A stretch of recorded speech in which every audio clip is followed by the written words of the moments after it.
Selamat hari hujan guys. Selamat hari hujan. Sekarang hujan. Enjoy the rain. Enjoy the sun. Enjoy the cloudy day. Cuaca tu benda biasa aja kat dunia ni. Cuaca dia hujan ke, panas ke, life must go on. It's not about the weather. It's about how you handle the weather and what are you going to do about it. Cuaca ni memang lumrah lah kan. Sejak dari kita kecil sampai besar ada aja hujan, panas pun ada. Benda normal. Dunia tidak berhenti kalau hujan lebat. Macam tu juga kalau cuaca panas, dunia takkan berhenti. It's about yourself, what you want to do with it. So, hujan kata hujan, tetap juga saya balik rumah. So,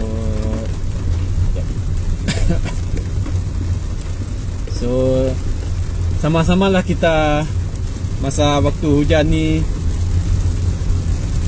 kita sembang kencang sedikit pasal Sabat Day. Sebelum ni saya dah sembang kencang, kita sama-sama dah sembang kencang.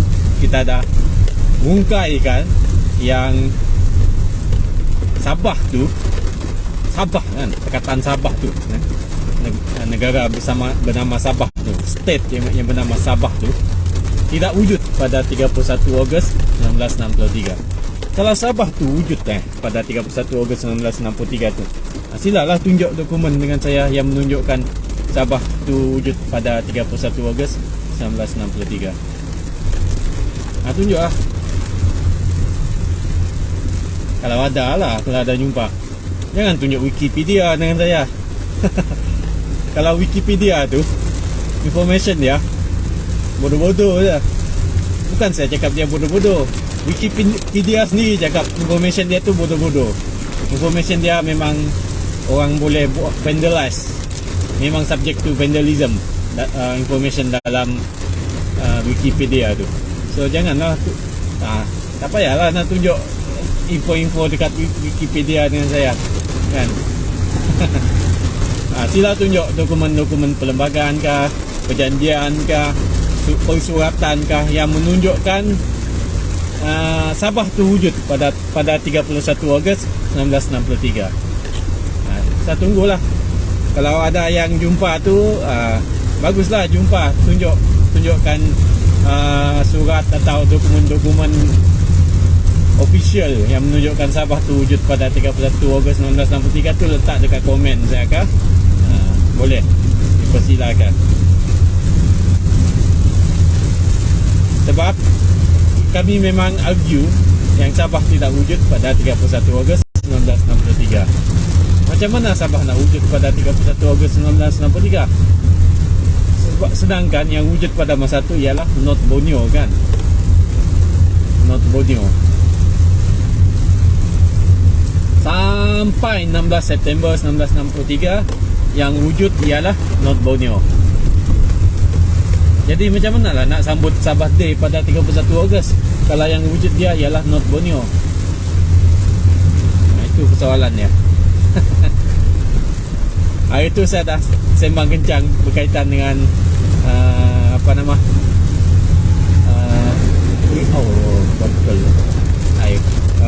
tu, William Good, Gubernur British Sabah.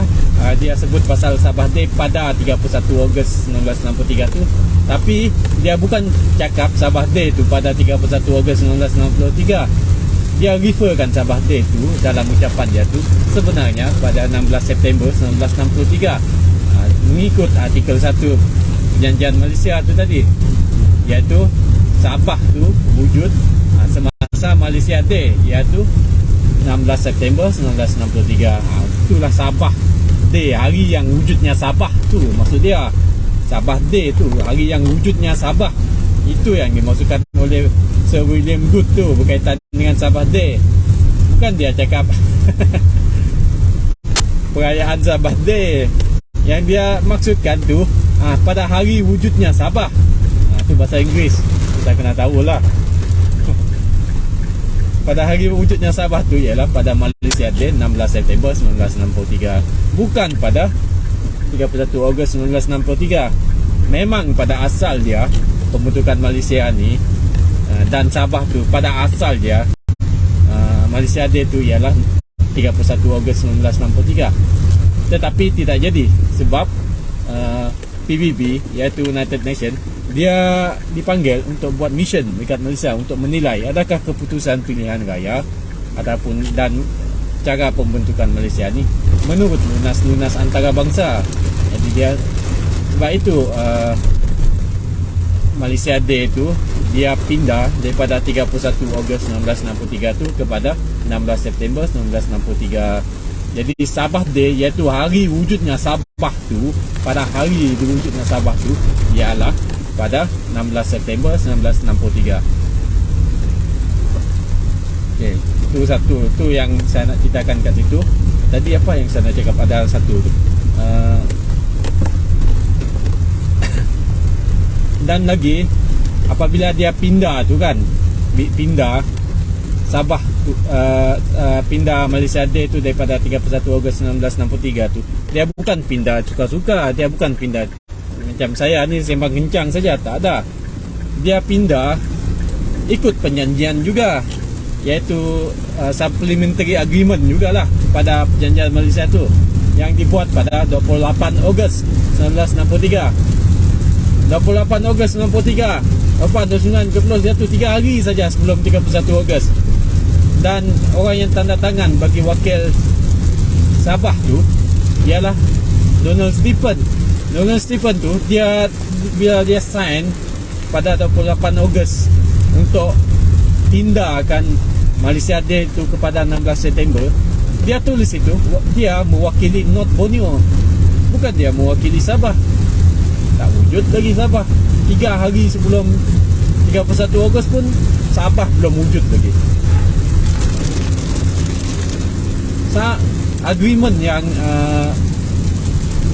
Agreement yang Donald Stephen tanda tangan tu, dia pindah Malaysia tu daripada 31 Malaysia Day tu daripada 31 Ogos kepada 16 September 1963. Maksud pindahan tu ialah dia memindahkan tukaran nama North Borneo tu daripada 31 Ogos kepada Sabah tu kan, sepatutnya berlaku pada 31 Ogos tu kan. Dia pindahkan tarikh tu kepada 16 September 1963. Maka 16 September 1963 lah the colonies of North Borneo tu dia tukar nama kepada State of Sabah. Dia bukan koloni lagi. Kalau kamu guna perkataan North Borneo, kamu mau jadi koloni balik lah. Sejarah balik, sejarah terbalikkan balik. Sedangkan kita ni di colonization process, kita kena sentiasa ke depan. Okey, tu jelas kat situ yang North Borneo yang Sabah tu cuma wujud pada 16 September 1963. Bukan saja daripada speech Sir William Good tu sendiri yang confirm 16 September tu baru Sabah wujud. Yang orang spin-spin tu saya pun tak tahu macam mana mereka boleh spin sampai alam sebalik mata. Kemudian saya dah tunjuk yang agreement 28 Ogos tu pun tunjuk yang Sabah tu wujud pada 16 September 1963. Kemudian satu lagi argument tentang Sabah Day ni yang kita kena jelaskan lagi ialah status dia. Ni bukan berkaitan dengan kewujudan Sabah pada 16 September 1963 tu sebagai state. Ni sebagai kita tengok status dia. Mereka cakap orang yang buat nujum Pak Belalang yang menggunakan hikmat alam sebalik mata yang mengatakan Sabah tu merdeka pada 31 Ogos 1963 tu, kita mau tahu dokumen dia sebenarnya. Tapi yang saya nak terangkan kat sini ialah apa nama tu, dari declassified dokumen kan, declassified dokumen dan surat khabar juga, surat khabar pada sehari 2 hari selepas 31 Ogos tu.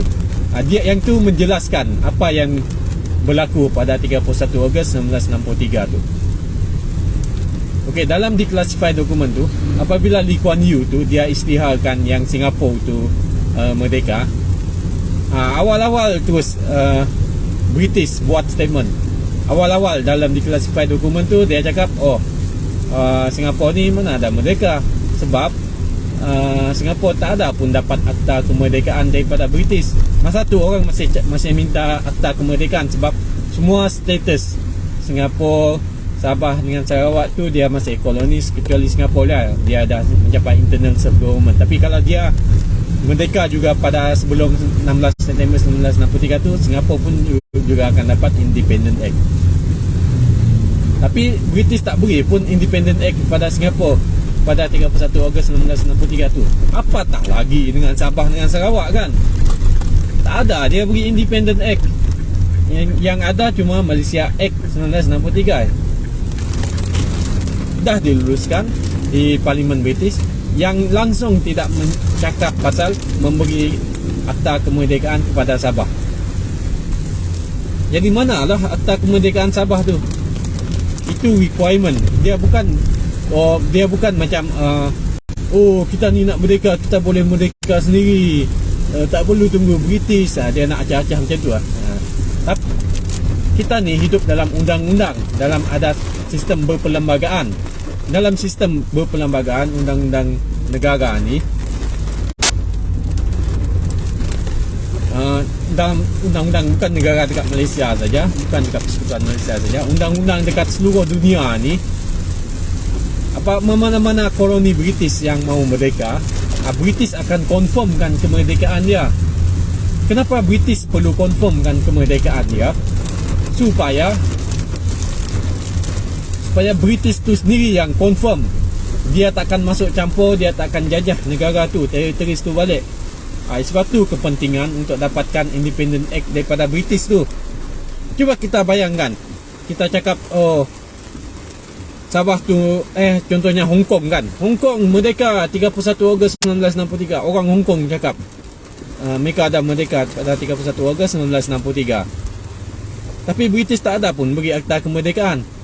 Jadi kalau British tak mengaku yang Hong Kong merdeka 31 Ogos 1963, dia suka hati sajalah masuk Hong Kong. Dia nak keluar masuk Hong Kong, dia nak memerintah dekat Hong Kong tu. Sebab dia tak recognize pun kemerdekaan yang orang Hong Kong yang jerit-jerit saja tu, yang bergambar dengan batu apa semua tu. Sama juga dekat Sabah.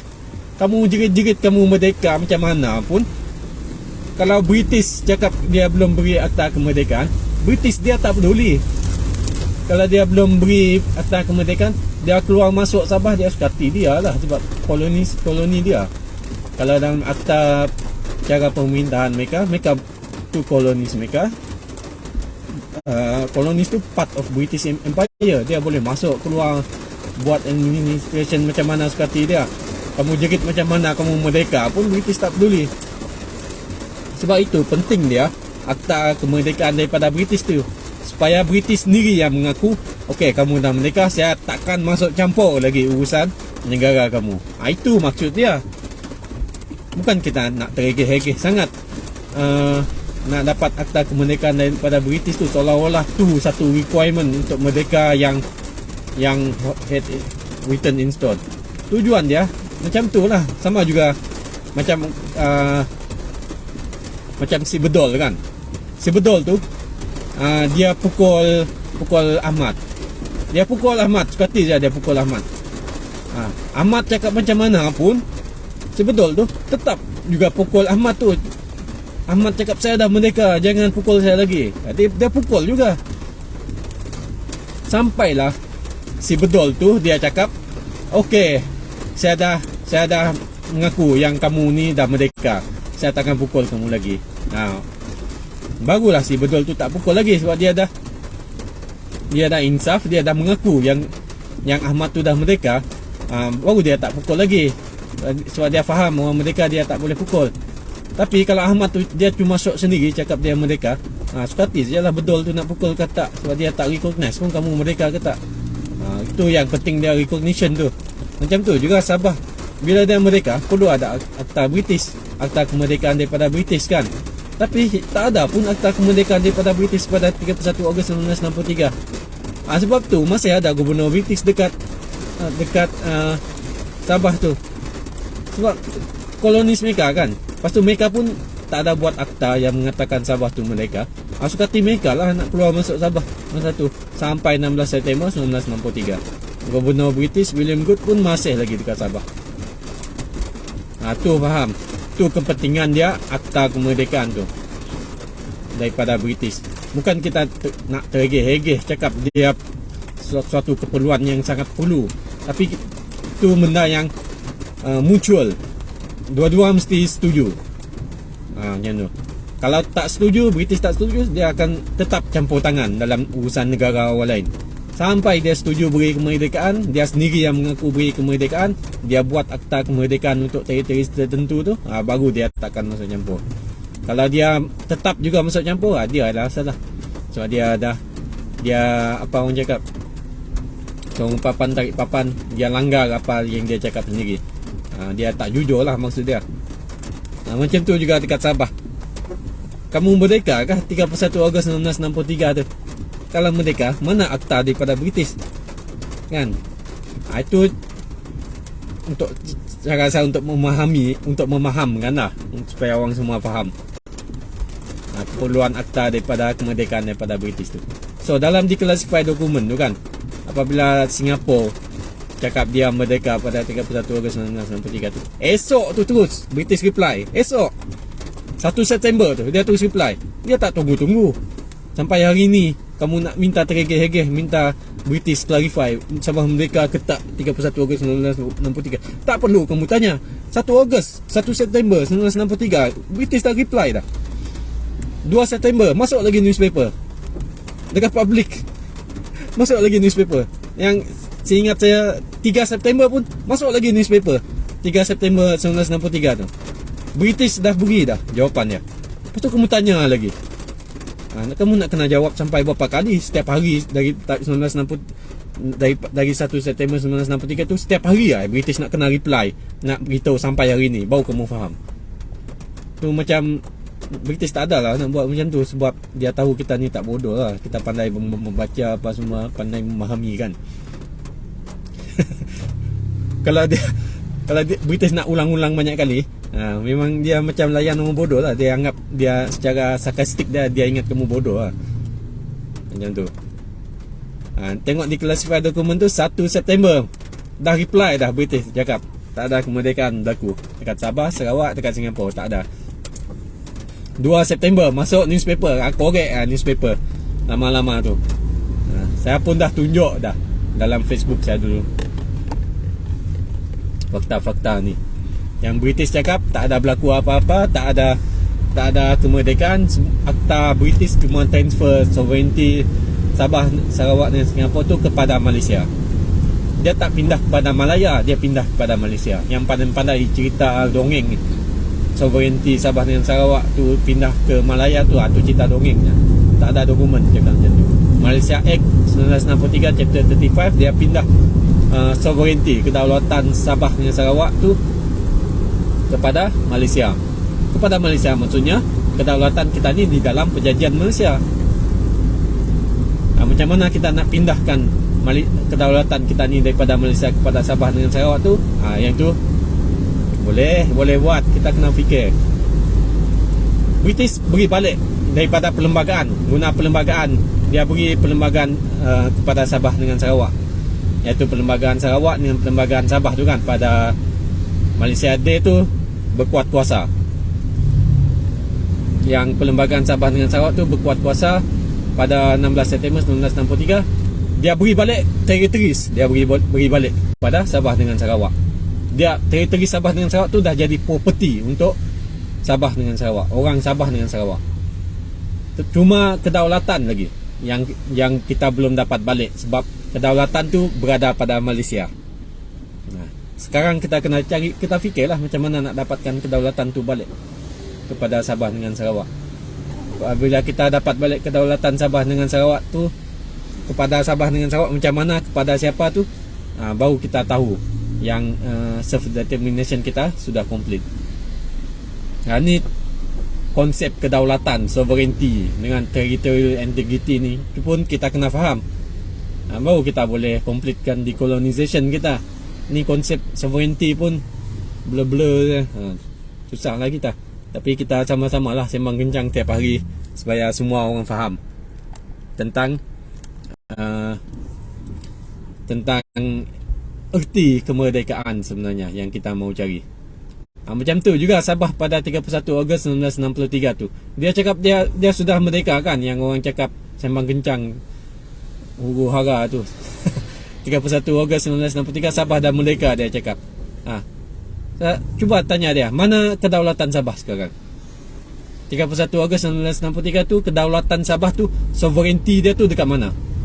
Sovereignty, kedaulatan tu bukan benda yang kita sebut dekat mulut saja. Kedaulatan, sovereignty tu semasa dijajah British kan. Sovereignty Sabah dengan Sarawak tu berada dekat British. Sebab British colonial power yang jajah Sabah dengan Sarawak. Jadi dia ambil kedaulatan kita tu. Dulu kedaulatan Sarawak, contohnya kan, untuk Sarawak tu, kedaulatan Sarawak tu berada pada Rajah of Sarawak. Kemudian Rajah of Sarawak tu dia cede Sarawak kepada British 1946. Dia serah sekali, bukan saja teritori Sarawak tu, kedaulatan dia sekali dia serahkan kepada British. Macam tu juga Sabah, apabila dia dijajah British 1946 tu, kedaulatan dia, sovereignty dia dengan jurisdiction apa semua, baca tu session order in council tu, sovereignty tu British ambil. Kemudian semasa pembentukan Malaysia tu, kedaulatan Sabah tu dia beri bukan pada Sabah, dia bukan beri pada Sarawak, dia beri kepada Malaysia. Jadi macam mana lah Sabah nak merdeka 31 Ogos 1963 kalau kedaulatan pun dia tak ada? Kedaulatan Sabah North Borneo pada 31 Ogos 1963 tu ada pada British. Macam mana kamu merdeka tanpa kedaulatan, tanpa sovereignty? Kamu merdeka dalam alam sebalik mata. Semua negara-negara lain kat dunia ni, negara Afrika pun bila dia merdeka, dia dapat balik kedaulatan dia, sovereignty dia. Seronok dia, pandai orang Afrika. Tak kira negara mana bawah koloni British, negara Caribbean apa semua tu, bila dia merdeka tu, dia dapat balik kedaulatan dia. Kedaulatan tu maruah kamu. Tapi Sabah yang kamu canang-canangkan 31 Ogos 1963 merdeka tu, kedaulatan pun tak ada. Jadi tak logik lah. Macam mana merdeka tak ada kedaulatan?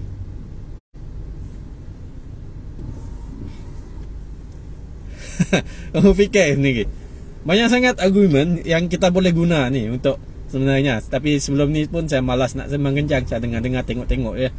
Suka tengok orang jadi badut kesana sini kan, sambut benda yang tak wujud. Tapi kita dah mula terangkan satu persatu. Kita terangkan sikit-sikit sebab semua apa yang berlaku dalam sejarah tu kan, kadang-kadang kita tengok saja. Tengok, kita baca, tapi kita tak faham isi kandungan dia dan pengertian dia tu. Pengertian dan isi kandungan inilah yang kita mau ungkaikan supaya semua rakyat Sabah dengan Sarawak ni faham. Supaya kita taklah sambut benda yang tak wujud. Sabah Day yang dia cakap tu hari Sabah yang wujud pada 16 September 1963. Itu yang William Good ucap. Sabah Day message untuk kewujudannya Sabah pada 16 September 1963. Itu yang maksud heading tu. Ini kamu translate bulat-bulat.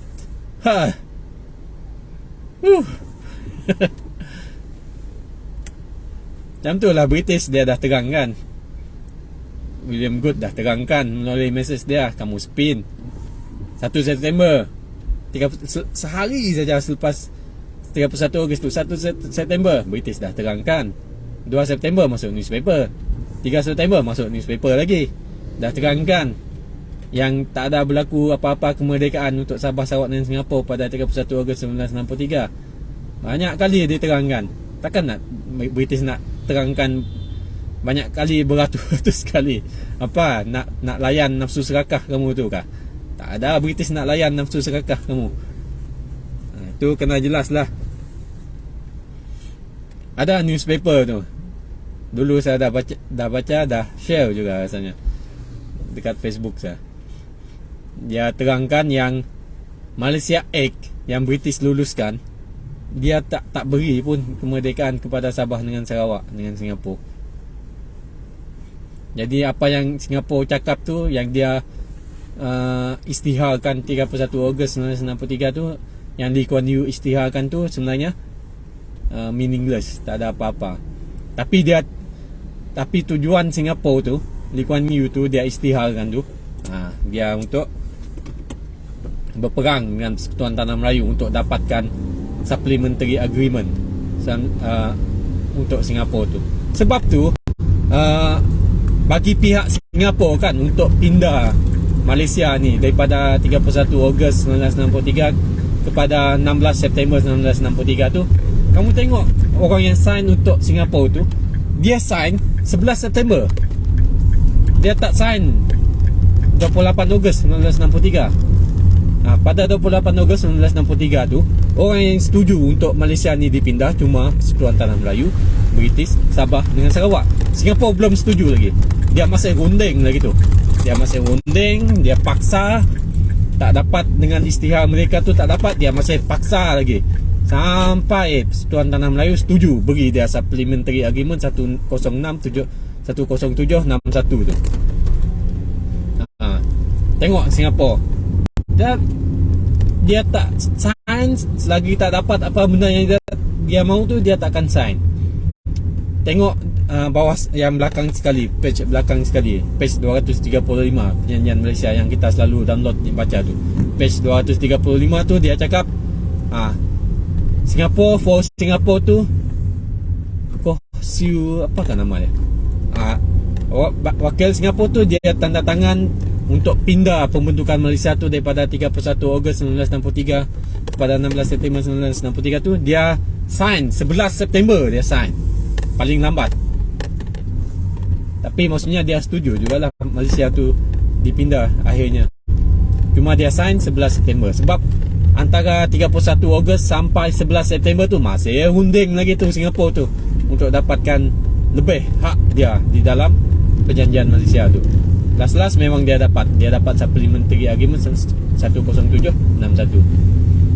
Yang kita ni Sabah Sarawak yang nak claim merdeka juga 31 Ogos 1963 ni, apa yang kita dapat? British claim Singapura claim merdeka, dapat lagi runding sampai 11 September tu dapat supplementary agreement. Baru dia setuju Malaysia ni dia bersama bentuk pada 16 September 1963. Yang kita ni yang terhegeh-hegeh nak mengaku juga merdeka 31 Ogos 1963 ni, apa yang kita dapat? Pengisian tu yang kita mahu tahu, apa yang kita dapat? Merdeka tak? Perlembagaan pun kita tak dapat 31 Ogos 1963. Agreement tambahan pun kita tak dapat pada 31 Ogos 1963 tu. Apa yang kita dapat? Tak ada dapat apa-apa. Kalau Sabah tu masih North Borneo, masih the colonies of North Borneo. Sarawak pun masih the colony of Sarawak. Tak dapat apa-apa. Apa yang kita dapat? Tu fikir. Apa yang kita dapat? Cuma macam-macam yang kita dapat tu ialah pada 16 September 1963 tak dapat perlembagaan, tak dapat tema-tema dalam safeguard dan sebagainya. Nanti saya terangkan apa yang kita dapat pada 16 September 1963 tu. Memang kita tahu Malaysia tu terbentuk 16 September 1963, tapi apa yang kita dapat? Itu yang kita mau tahu. Okey lah, dah habis lah memang kencang saya balik-balik waktu hujan ni. Okay, jumpalah lagi kita nanti. Kalau saya ada live stream, saya live stream sajalah. Video ni boleh share kepada rakan-rakan anda supaya penjelasan dia lebih terperinci, lebih merangkumi. Sebab saya bila sembang kencang, saya sembang tembak-tembak saja. Tak tahu ada info yang tercicir tu, mungkin saya dah tambah dalam live stream ni. Okay, thank you for watching.